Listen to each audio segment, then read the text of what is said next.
Hello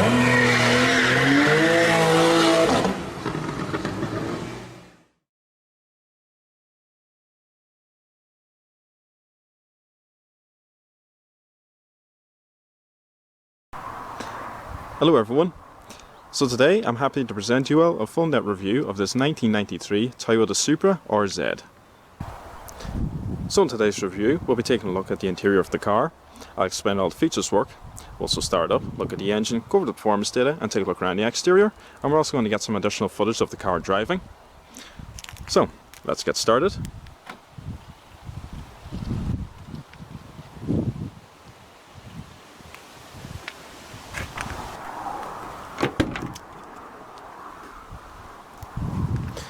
It's got frameless front windows.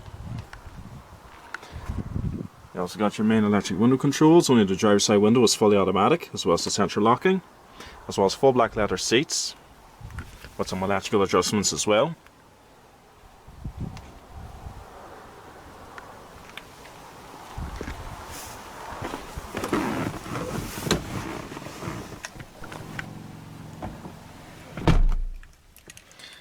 Okay, so let's fire it up.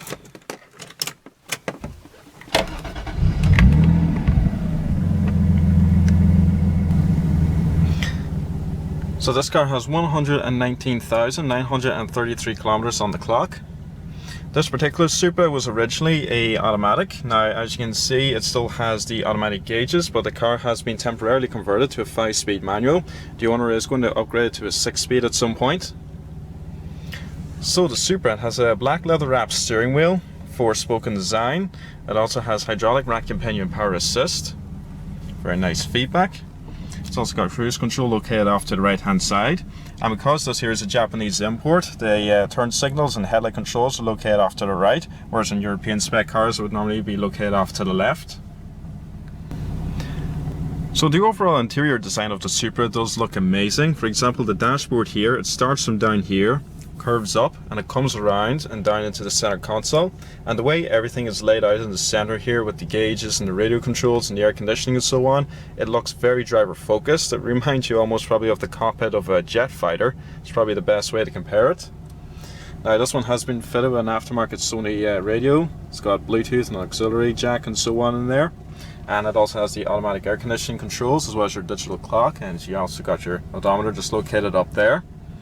And then down here we have a few controls. Now this one here is for the front spoiler. Now this for some reason only works when the car is off. When you have the engine turned off, you can press that and the front spoiler will come down, as I'll demonstrate in just a moment. And then when the car is powered on like it is now, if I press the button, it won't work. Now this may be a fault with this particular car, but it will go down itself automatically at 50 miles per hour. So we're just going to take a look at the exterior of the car now and I'll show you how it works.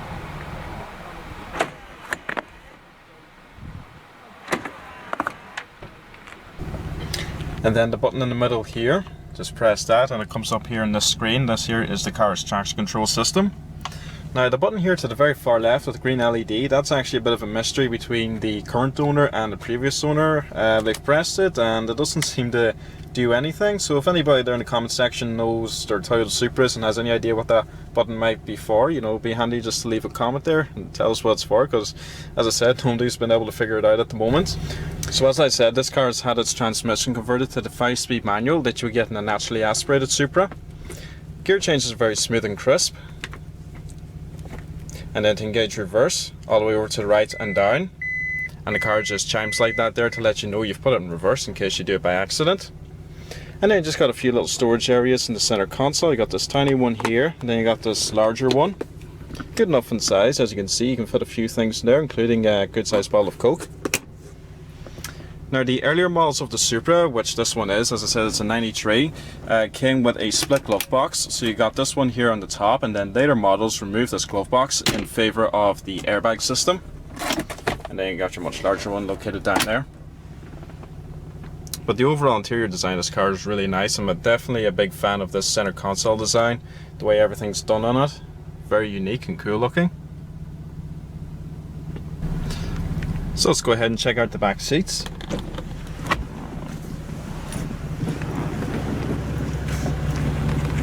So to do so, just pull this handle here and the seat slides forward. just step right in.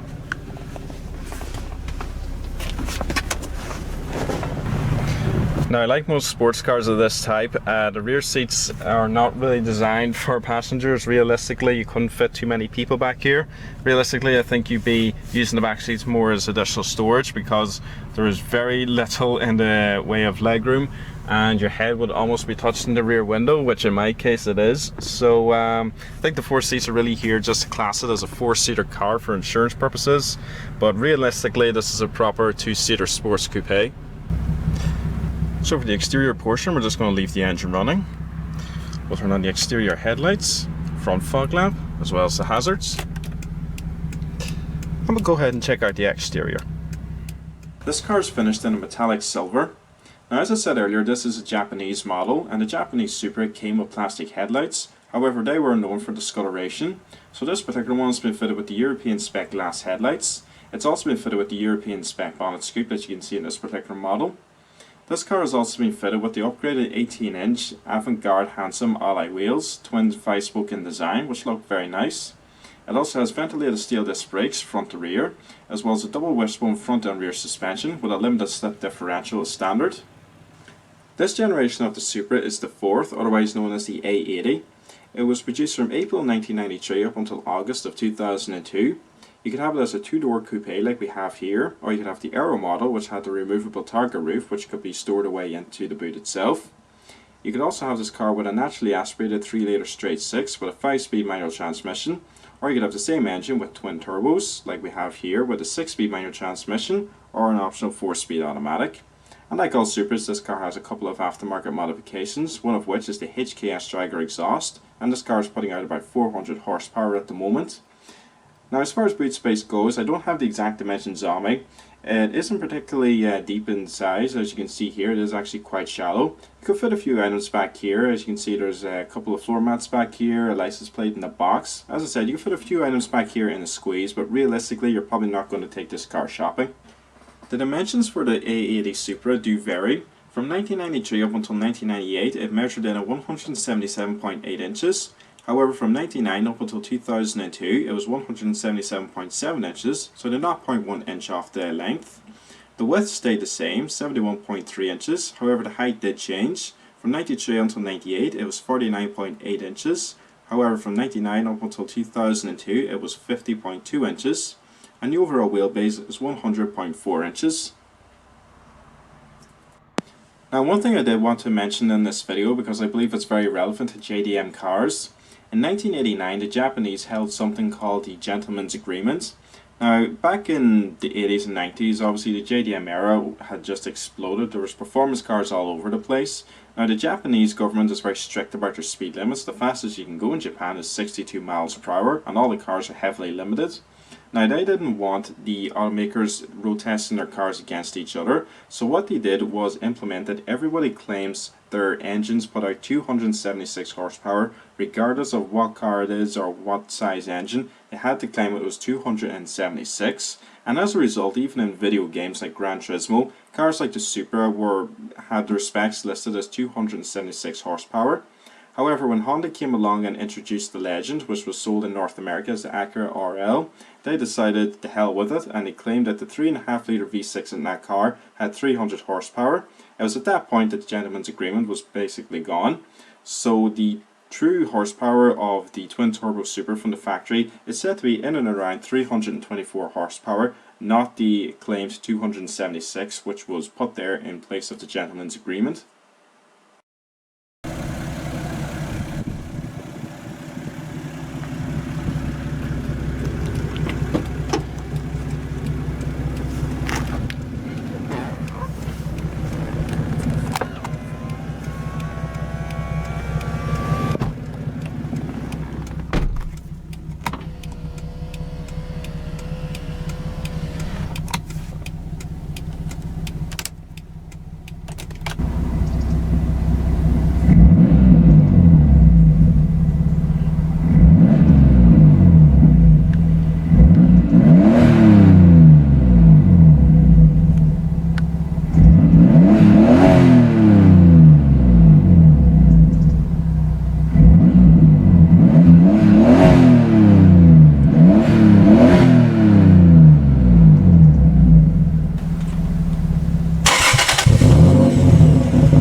bonnet release.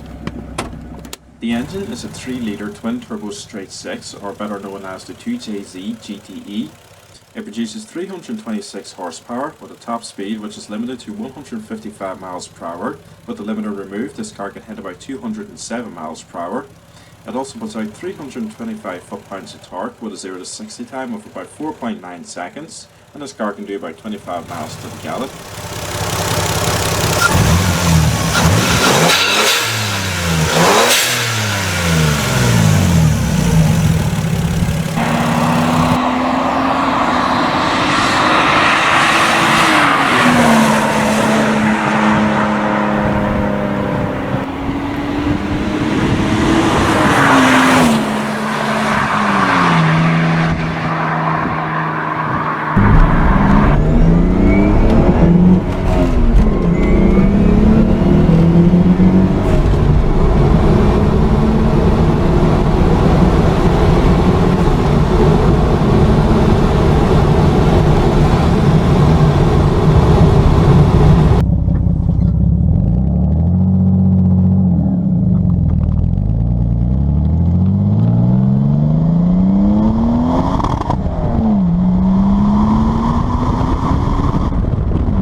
So to sum up the Supra, this is an amazing car. The engine itself is an absolute gem. It's so funny to think right now that we were expected to believe that the twin turbo motor was only putting out 276, when in actual fact this engine can be tuned to 1000 horsepower, and believe me, many people, as you will see on the internet, are easily tuning these things over 1000 horsepower and doing drag races with Italian supercars and so on.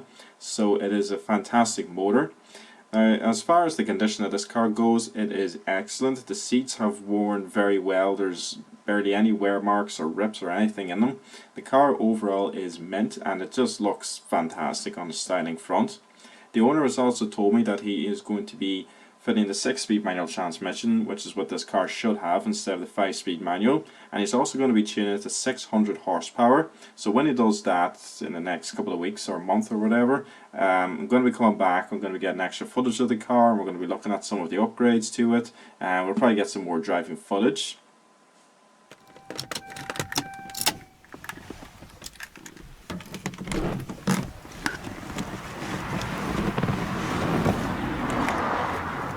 Very nice alloy wheels fitted to it as well. So everyone, I hope you enjoyed this full in-depth review of the 1993 Toyota Supra RZ. Please remember to rate, comment and subscribe, and please stay tuned. I'll see you again next time. Thanks for watching everyone.